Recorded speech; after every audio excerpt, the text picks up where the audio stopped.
സനാതന ധർമ്മത്തെയൊക്കെ നശിപ്പിക്കണമെന്ന് പറഞ്ഞ ആളാണ് ഉദയനിധി സ്റ്റാലിൻ. സ്റ്റാലിന്റെ അച്ഛനും വലിയ വിശ്വാസമൊന്നും ഉണ്ടെന്ന് എനിക്ക് തോന്നുന്നില്ല. അല്ല, സ്റ്റാലിൻ എന്നുള്ള പേര് തന്നെ നിരീശ്വരവാദികളാണല്ലോ. അതെ, പക്ഷെ അതേ നിരീശ്വരവാദികളായ ആൾക്കാർ ഭരിക്കുന്ന തമിഴ്നാട്ടിൽ മുരുകക്ഷേത്രങ്ങളുടെ ഒരു പരമ്പര തന്നെ വരുന്നു എന്ന് കേൾക്കുന്നു. അല്ല, തമിഴ്നാട്ടിൽ മുരുകക്ഷേത്രങ്ങളുടെ പരമ്പര തന്നെയുണ്ട്.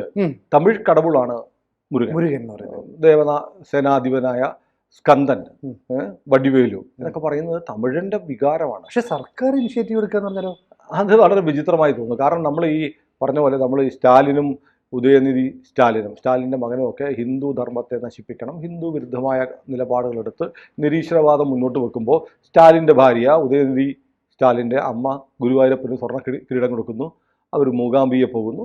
അങ്ങനെ ഇതിനെ ബാലൻസ് ചെയ്യാനുള്ളൊരു പരിപാടി നടക്കുന്നുണ്ട്. പിന്നെ ഈ പറഞ്ഞതുപോലെ ഇവരൊക്കെ പറഞ്ഞ സ്റ്റാലിൻ്റെ വീട്ടിലെ വീഡിയോ വന്നിരുന്നു. വീട്ടിനുള്ളിൽ പൂജാവിഗ്രഹങ്ങളൊക്കെ ഉണ്ട്, പുറമേ അവർ ദ്രാവിഡ രാഷ്ട്രീയം പറയുകയും നിരീശ്വരവാദവും ഒക്കെ പറയും, എത്തിസ്റ്റാണെന്ന് ഭാവിക്കും. വീട്ടിനകത്ത് ഭാര്യയെ കൊണ്ട് പ്രാർത്ഥനയും പൂജയും അർച്ചനയും മൃത്യുഞ്ജയ ഹോമം നടത്തിക്കും. ഇതൊരു പതിവാണ്. ഇപ്പോൾ മുരുകനെ വിട്ടിട്ട് തമിഴിൻ്റെ ഒരു കളിയില്ല. ഇപ്പോൾ സ്റ്റാലിൻ ചെയ്യാൻ പോകുന്നത് സത്യത്തിൽ DMKയും ദ്രാവിഡ രാഷ്ട്രീയം മുന്നോട്ട് വെക്കുന്ന ആളുകൾ ഞെട്ടിച്ചിരിക്കുക. കാരണം മുരുകന് വേണ്ടി സംസ്ഥാന സർക്കാർ കുറേ കാര്യങ്ങൾ ചെയ്യാൻ തീരുമാനിച്ചിരിക്കുന്നു. അവിടുത്തെ ദേവസ്വം മന്ത്രി എന്ന് പറയുന്ന PK ശേഖർ ബാബു അസംബ്ലി പറഞ്ഞതാണ്. അതായത് ലോകത്തിലെ ഏറ്റവും വലിയ മുരുക വിഗ്രഹം ഇപ്പോൾ ഉള്ളത് മലേഷ്യയിലാണ്. മലേഷ്യയിൽ 140 അടി ഉയരമുള്ള ഒരു മുരുക വിഗ്രഹമാണ് നമ്മൾ കണ്ടിട്ടുണ്ട്. അതിന്റെ ഫോട്ടോ സ്വർണ്ണ നിറത്തിലുള്ള മുരുകന്റെ 140 അടി ഉയരത്തിലുണ്ട്. പക്ഷേ ഇപ്പൊ സ്റ്റാലിൻ ആലോചിക്കുന്നത്, DMK സർക്കാർ ആലോചിക്കുന്നത് മുരുകൻ തമിഴ് കടവുളാണ്. തമിഴ് കടവുൾക്ക് ഒരു വലിയ പ്രതിമ അല്ലെങ്കിൽ വിഗ്രഹം ഉണ്ടാവേണ്ടത് മലേഷ്യയിലല്ല. മലേഷ്യയിൽ ഒരു മിനി ഇന്ത്യ ഉണ്ട്. അവിടെ തമിഴന്മാരും ഇന്ത്യക്കാരും ഒക്കെ താമസിക്കുന്നത്. അവിടെ വലിയ തോതിൽ ഹിന്ദു ആരാധനാ സമ്പ്രദായങ്ങൾ പിന്തുടർന്ന വലിയ സമൂഹമുണ്ട്. അപ്പോൾ അവിടെയല്ല, തമിഴ്നാട്ടിൽ തന്നെ വേണമെന്ന് തീരുമാനിച്ചു. ആലോചിച്ച് നോക്കൂ, സനാതന ധർമ്മത്തെ നശിപ്പിക്കണം എന്ന് പറഞ്ഞ് പ്രസംഗിച്ച് നടന്ന് വിവാദത്തിൽപ്പെട്ട ഉദയനിധി സ്റ്റാലിൻ്റെ അച്ഛൻ്റെ സർക്കാർ, അല്ലെങ്കിൽ ഉദയനിധി സ്റ്റാലിൻ്റെ സർക്കാർ എന്ന് പറയുന്നത് ഡെപ്യൂട്ടി മുഖ്യമന്ത്രിയാണ്, ഉപമുഖ്യമന്ത്രിയാണ്. ആ സർക്കാർ തീരുമാനിച്ചിരിക്കുന്നു കോയമ്പത്തൂർ മറുതമലൈ മാമുനിയെ കേട്ടിട്ടില്ലേ? മുരുകന്റെ ഏറ്റവും പ്രധാനപ്പെട്ട സ്ഥലമാണ്. പഴനി പോലെ ഉണ്ട്. അവിടുത്തെ മുരുകക്ഷേത്രത്തിൽ 148 അടി ഉയരമുള്ള മുരുക വിഗ്രഹം ഉണ്ടാക്കാൻ പോകും. മലേഷ്യക്കാളും 148 അല്ല, 184 അടി. മലേഷ്യയിലുള്ളത് 140 അടി. 184 അടിയുള്ള ലോകത്തിലെ ഏറ്റവും വലിയ വേൽമുരുകന്റെ രൂപം ഇനി വരാൻ പോകുന്നത് തമിഴ്നാട്ടിലാണ്, മറുതമലയിലാണ്. അത് ഭക്തരല്ല ഉണ്ടാക്കുന്നത്, തമിഴ്നാട് സർക്കാർ ഉണ്ടാക്കാൻ പോകുന്നു. ചെലവ് 146.83 കോടി, അതായത് 146.83 ലക്ഷം രൂപ മുടക്കി അതിഭീമമായ ഒരു മുരുക വിഗ്രഹം മറുതമലയിൽ വരാൻ പോകണം. കോയമ്പത്തൂരിനടുത്താണ് ഈ മറുതമല. അപ്പോൾ ഇതിനകത്തൊരു നമ്മുടെ സർദാർ പട്ടേൽ പ്രതിമ ഉണ്ടാക്കിയത്, നർമ്മദാ തീരത്ത് ഉണ്ടാക്കിയതുപോലെ, ഗുജറാത്തിൽ ഉണ്ടാക്കിയതുപോലെ ഒരു മ്യൂസിയം, പാർക്കിംഗ് ഒക്കെ ആയിട്ടൊരു ടൗൺഷിപ്പ് പോലെ മറുതമലയെ മാറ്റാൻ പോവാണ്. അപ്പോൾ ഇവരൊക്കെയാണ് നേരത്തെ ഇന്ത്യ മുന്നണിയിലാണല്ലോ ഈ സ്റ്റാലിൻ എന്ന് പറയുന്ന വിദ്വാൻ. അദ്ദേഹമൊക്കെ ഗുജറാത്തിൽ പ്രതിമ ഉണ്ടാക്കിയ പട്ടിണി മാറുമെന്ന് സഖാക്കളുടെ കൂടെ ഒന്ന് ചോദിച്ചതാണ്. ഗുജറാത്തിൽ പ്രതിമ ഉണ്ടാക്കിയപ്പോൾ, പട്ടേലിൻ്റെ പ്രതിമ ഉണ്ടാക്കിയപ്പോൾ പട്ടിണി മാറി അല്ലേ? അവിടെ എത്രയോ ആളുകൾക്കാണ് തൊഴിൽ കിട്ടിയത്, പ്രത്യക്ഷമായും പരോക്ഷമായും. അവിടെ വലിയ ടൗൺഷിപ്പായി മാറി. ലോകത്തു നിന്നെമ്പാടും ആളുകൾ വരുന്ന ടൂറിസ്റ്റ് കേന്ദ്രമായി. നമ്മുടെ അമേരിക്കയിലെ സ്റ്റാച്യു ഓഫ് ലിബർട്ടി ഉണ്ടല്ലോ, കയ്യിൽ പന്തവുമായിട്ട് നിൽക്കുന്ന സ്വാതന്ത്ര്യ പ്രതിമ. ആ പ്രതിമയുടെ ഞാൻ കേട്ടിട്ടുള്ളത്, ആ പ്രതിമയുടെ കയ്യിലുള്ള തീപ്പന്തം ഉണ്ടല്ലോ, തീപ്പന്തത്തിന്റെ അവിടെ വരെ ആളുകൾക്ക് അകത്തൂടെ കയറിപ്പോകാം, ലിഫ്റ്റ് സംവിധാനമൊക്കെ ഉണ്ടെന്നാണ് പറയുന്നത്. അപ്പോൾ അത്രയും ആധുനികമായ സജ്ജീകരണങ്ങൾ, ഒരു പ്രതിമ മാത്രമല്ല, പ്രതിമയ്ക്കുള്ളിലൂടെ ആളുകൾക്ക് കയറിപ്പോവുകയും അവിടെ നിന്ന് കാഴ്ചകൾ കാണുകയും ഒക്കെ ചെയ്യാൻ തരത്തിലാണ് അത് നിർമ്മിച്ചിരിക്കുന്നതെന്ന് കേൾക്കുന്നു. ഞാൻ വായിച്ചിട്ടുള്ളൂ, ഞാൻ പോയിട്ടില്ലല്ലോ. ഏതാണ്ട് അതിൻ്റെ ഒരു കൺസെപ്റ്റിലാണ് ഈ പട്ടേൽ പ്രതിമയുടെ ഉള്ളിലൂടെ അകത്തേക്ക് ലിഫ്റ്റും എലിവേറ്ററും ഒക്കെ ഉണ്ട്. അതുവഴി മുകളിലേക്ക് കയറാം, അവിടുന്ന് കാഴ്ച കാണാം. അങ്ങനെയൊക്കെ അത് ഉണ്ടാക്കിയിരിക്കുന്നത്. വെറുതെ ഒരു പ്രതിമയല്ല. ഈ പറഞ്ഞ പോലെ നാട്ടിൻപുറത്ത് AKGയുടെയും ഇന്ദിരാഗാന്ധിയുടെ ഒക്കെ പ്രതിമ വെച്ചിട്ട് കാക്ക അഷ്ടിക്കാൻ വെച്ചിരിക്കുന്ന പോലെയല്ല. അത് വലിയ തോതിലുണ്ടാക്കുന്ന നർമ്മദാ സരോവർ പദ്ധതിയുടെ ചേർന്നിട്ടാണ് വലിയ ടൗൺഷിപ്പായി. ദിവസേന 10,000 ആളുകൾ വരുന്നത്, 10,000 ആളുകൾ തൊഴിലുണ്ടായി. അപ്പം അതിൻ്റെ മാതൃകയിലാണ് മറുതമലയിൽ 184 അടിയുള്ള മുരുക വിഗ്രഹം. നിരീശ്വരവാദം, ഹിന്ദു സനാതന ധർമ്മത്തെ നശിപ്പിക്കണം, മലേറിയ പോലെ റാഡിക്കേറ്റ് ചെയ്യണം എന്ന് പറഞ്ഞ സർക്കാർ നിർമ്മിക്കാൻ പോകുന്നത്. തീർന്നില്ല. ഇനി തമിഴ് കടവുളായിട്ടുള്ള മുരുകന് വേണ്ടിയിട്ട് ഇനിയും തമിഴ്നാട് സർക്കാർ ചില കാര്യങ്ങൾ ചെയ്യാൻ പോവാണ്. അതായത് ഇപ്പോൾ അതുകൂടാതെ ഈറോഡിനടുത്തുള്ള തിണ്ടൽ എന്ന് പറയുന്ന സ്ഥലത്ത് 180 അടിയുള്ള മറ്റൊരു പ്രതിമ നിർമ്മിക്കും മുരുകന്റെ. അതിന് 30 കോടി രൂപ. അപ്പൊ അതിനും ഹൈറ്റ് കൂടുതലാണ്. അതും 180 അടിയാണ്. മറ്റത് 184 അടി, ഇത് 180 അടി. ഇപ്പോൾ ഉള്ളത് ഈ മലേഷ്യയിൽ 140 അടി ഉള്ള പ്രതിമ കഴിഞ്ഞാൽ സത്യം പറഞ്ഞാൽ അതിനേക്കാളും വലിയൊരു പ്രതിമ ഇപ്പൊ തന്നെ നമ്മുടെ നാട്ടിലുണ്ട്. സേലത്ത് യഥാപൂർ എന്ന് പറയുന്ന സ്ഥലത്ത് ഒരു സ്വകാര്യ ക്ഷേത്രത്തിൽ 146 അടി ഉയരമുള്ള ഒരു മുരുക വിഗ്രഹം ഇപ്പോഴുണ്ട്.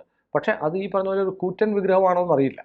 ഒരു ഉയരത്തിൽ അത്രയുള്ള ഒരെണ്ണം ഇപ്പം തന്നെ സ്ഥാപിച്ചിട്ടുണ്ട്. അപ്പം ഈ 180 അടിയുള്ള വിഗ്രഹം വരാൻ പോകുന്നത് വേലായുധ സ്വാമി ക്ഷേത്രത്തിലാണ്, തിണ്ടൽ ഈ റോഡിലുള്ള. അതിന് 30 കോടി രൂപ തമിഴ്നാട് സർക്കാർ മാറ്റി വെച്ചിരിക്കുന്നത്. നേരത്തെ ഉള്ളത് 146.83 കോടിയാണ്. അതുകൂടാതെ 30 കോടി രൂപ വേലായുധ സ്വാമി ക്ഷേത്രത്തിലെ മുരുക വിഗ്രഹത്തിന്. കുമാരഗിരി ഇതുപോലെ പ്രധാനപ്പെട്ട സ്ഥലമാണ്. കുമാരനാണല്ലോ, കുമാരൻ എന്ന് പറയുന്നത് തന്നെ മുരുകനെയാണ്. കുമാരഗിരി സുബ്രഹ്മണ്യ സ്വാമി ക്ഷേത്രത്തിൽ 114 അടി ഉയരമുള്ള മറ്റൊരു മുരുക വിഗ്രഹം സ്ഥാപിക്കാൻ പോവാണ്. അതിനുവേണ്ടി 6.83 കോടി രൂപ മാറ്റിവെച്ചത്. ഇത് കേൾക്കുമ്പോൾ ഒരു വ്യത്യാസം നോക്കൂ. നമ്മൾ പറഞ്ഞ 184 അടി ഉയരമുള്ള മുരുക വിഗ്രഹത്തിന് നിർമ്മിക്കാൻ വേണ്ടി 146.83 കോടി രൂപ. 180 അടിയുള്ള വേലായുധ സ്വാമി ക്ഷേത്രത്തിലെ ഈ റോഡിനടുത്തുള്ള ഈ പ്രതിമയ്ക്ക് വേണ്ടി 30 കോടി രൂപ. 114 അടി ഉയരമുള്ള കുമാരഗിരി സുബ്രഹ്മണ്യ സ്വാമി ക്ഷേത്രത്തിലെ വിഗ്രഹത്തിന് നിർമ്മിക്കാൻ വേണ്ടിയിട്ട് 6.83 കോടി രൂപ. അപ്പം ഈ ഏതാണ്ട് ഉയരമൊക്കെ ഏതാണ്ട് സമാനമാണെങ്കിലും തുക ചെറുതാണ്. അല്ലെങ്കിൽ 184 അടി ഉയരമുള്ള മരുതമലയിലെ വിഗ്രഹത്തിന് വേണ്ടി 146.83 കോടി രൂപ ചെലവഴിക്കുമ്പോൾ 180 അടിയുള്ളതിന് വേലായുധ സ്വാമി ക്ഷേത്രത്തിൽ നിർമ്മിക്കുന്നതിന് 30 കോടിയേ ഉള്ളൂ. വ്യത്യാസം മനസ്സിലായോ? അപ്പം വലിപ്പത്തിലുള്ള വ്യത്യാസം മാത്രമല്ല, ഈ പദ്ധതിക്ക് വ്യത്യാസമുണ്ട്. ഇവിടെ ഒരു വിഗ്രഹമാണ് ഉണ്ടാക്കുന്നത്. പക്ഷേ കോയമ്പത്തൂരിലെ മരുതമലയിൽ വിഗ്രഹം മാത്രമല്ല, ബൃഹത്തായ ഒരു പ്രോജക്റ്റാണ്. അതാണ് വ്യത്യാസം. അവിടെ ഈ പറഞ്ഞ പോലെ നർമ്മദാ സരോവറിൻ്റെ അവിടെയുള്ള ഗുജറാത്തിലെ പട്ടേൽ പ്രതിമ പോലെ തമിഴ്നാട് ഏതാണ്ട് 150 കോടി അല്ലെങ്കിൽ 147 കോടി രൂപയോളം ചെലവഴിച്ച് ഒരു വമ്പൻ പ്രൊജക്റ്റ് വരികയാണ്. അപ്പോൾ ടൂറിസ്റ്റുകളും വരും, വിശ്വാസികളും വരും. അപ്പൊ തമിഴിന് ഇതൊക്കെ ദ്രാവിഡ മുന്നേറ്റ ഘടകവും അണ്ണാദുരയും അല്ലെങ്കിൽ പെരിയോർ എന്നൊക്കെ പറഞ്ഞാലും BJPയെ പ്രതിരോധിക്കാൻ ഞങ്ങൾക്ക് ഒരു ദൈവം വേണം എന്നിപ്പോൾ തീരുമാനിച്ചിരിക്കുക. കുറച്ചായിട്ട് രാമക്ഷേത്ര നിർമ്മാണവും സമർപ്പണവും ഒക്കെ നടക്കുന്ന സമയത്ത് തന്നെ ശ്രീരാമചന്ദ്രൻ്റെ ഒരു തരംഗം, വിദ്യുത് തരംഗം പോലെ രാംലല്ലയുടെ പേരിൽ ഒരു വലിയ ഉണർവ് ഹിന്ദുക്കൾക്ക് ഭാരതത്തിലുണ്ടായി അതിൻ്റെ സമർപ്പണ കാലത്ത്. ആ സമയത്താണ് അതിനെ പ്രതിരോധിക്കുക, അതിൻ്റെ ചുവട് പിടിച്ച് ഹിന്ദുത്വ ശക്തികൾക്ക് BJPക്ക് തമിഴ്നാട്ടിൽ വലിയ വേരോട്ടം ഉണ്ടാവുന്നു. അണ്ണാമലൈ എന്ന് പറയുന്ന BJPയുടെ അധ്യക്ഷൻ ഗ്രാമാന്തരങ്ങളിലൂടെ, അണ്ണാമലയെക്കുറിച്ച് പറയുമ്പോൾ അണ്ണാമലൈ ഓഫീസിൽ ഇരുന്നിട്ടില്ല, നടപ്പായിരുന്നു. തമിഴ്നാട്ടിലെ എല്ലാ ഗ്രാമങ്ങളിലൂടെയും പദയാത്ര നടത്തി ഗ്രാസ് റൂട്ട് ലെവലിലേക്ക് മുരുകൻ്റെ സന്ദേശം, BJPയുടെ സന്ദേശം, ഹിന്ദുത്വയുടെ സന്ദേശം എത്തിച്ച ആളാണ് അണ്ണാമലൈ. അപ്പോൾ അതിനെ കൗണ്ടർ ചെയ്യാൻ വേണ്ടി ശ്രീരാമൻ്റെ സന്ദേശം കൂടി ആണ് ഈ കൂട്ടത്തിൽ പകർന്നു കിട്ടി. അതിനെ മറികടക്കാൻ മുരുകൻ്റെ സന്ദേശം, ഞാൻ അണ്ണാമലയുടെ കാര്യം പറഞ്ഞപ്പോൾ മുരുകൻ്റെ സന്ദേശം എന്ന് പറഞ്ഞു, മുരുകൻ്റെ സന്ദേശം ഇതിന് ബദലായി വളർത്തിക്കൊണ്ടുവരണം. മുരുകൻ എന്ന ദൈവത്തെ ഉയർത്തിപ്പിടിക്കണം, രാമന് ബദലായി എന്നൊരാശയം സ്റ്റാലിൻ മുന്നോട്ട് വെച്ചതാണ്. 2024 international conference of lord Muruga എന്നൊരു സമ്മേളനം നടത്തി. ആര് നടത്തി? DMK സർക്കാർ. അതായത് ലോകത്തെമ്പാടുമുള്ള മുരുക ഭക്തന്മാരുടെ ഒരു സമ്മേളനം നടത്തി. അപ്പോൾ നോക്കൂ, നമ്മളിപ്പോൾ ഈ പറഞ്ഞ പോലെ ഞാനിപ്പോൾ അത്ഭുതപ്പെടുകയാണ്. ഇപ്പോൾ AIDMK BJPയായിട്ട് സഖ്യം ഉണ്ടാക്കുന്നതിന് തൊട്ട് മുമ്പ് AIDMKയുമായിട്ട് സഖ്യത്തിലായിരുന്നു കഴിഞ്ഞ തെരഞ്ഞെടുപ്പിൽ SDPI എന്ത് ചെയ്തു? പെട്ടെന്ന് ഓടിപ്പോയി സ്റ്റാലിൻ്റെ കൂടി BJP വന്നോണ്ട്. അപ്പോൾ സ്റ്റാലിൻ്റെ കൂടെ ഇപ്പോൾ ഉള്ളൊരു ഘടകകക്ഷിയായി മാറാൻ പോവാണ് SDPI. ആ SDPI ഇവിടെ നയിക്കുന്ന ഒരു സർക്കാരാണ് മുരുകൻ്റെ വിഗ്രഹം ഉണ്ടാക്കാൻ പോകുന്നത്. വിരോധാഭാസമാണ്, വല്ലാത്ത വിരോധാഭാസമാണ്. കാരണം തമിഴ്നാട്ടിൽ എന്നല്ല, ഇതിപ്പോൾ മുരുക യുഗമാണ്. നമ്മുടെ LMRKയുടെ രജിത് ജിയൊക്കെ ആയിട്ട് ബന്ധപ്പെട്ടുള്ള കുറേ ഇൻ്റർവ്യൂസ് നമ്മൾ 10-20 എപ്പിസോഡുകൾ നമ്മൾ ചെയ്തു കഴിഞ്ഞു. അപ്പോൾ അന്ന് അദ്ദേഹത്തിനുമായിട്ട് സംസാരിക്കുമ്പോൾ പറയുന്നത് 2014 മുതൽ ഒരു മുരുകയുഗം ആരംഭിച്ചു കഴിഞ്ഞു. മുരുകനെ നിഷേധിച്ചുകൊണ്ട് ആർക്കും പോകാൻ പറ്റുമല്ല.